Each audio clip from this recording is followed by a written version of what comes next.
You ask Tiger to solve. This deals with linear equations with one unknown. The final result is h equals negative 21/17. Let's solve it step by step. Simplify the expression. Expand the parentheses. Multiply the coefficients. Simplify the arithmetic. Expand the parentheses. Simplify the arithmetic.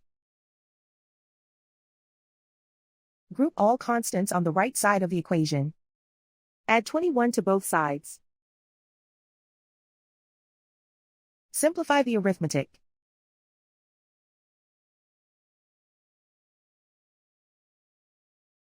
Isolate the h.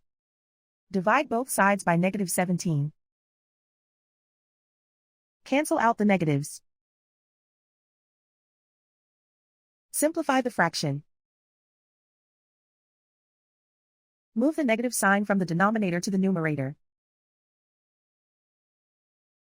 And so the final result is h equals negative 21/17.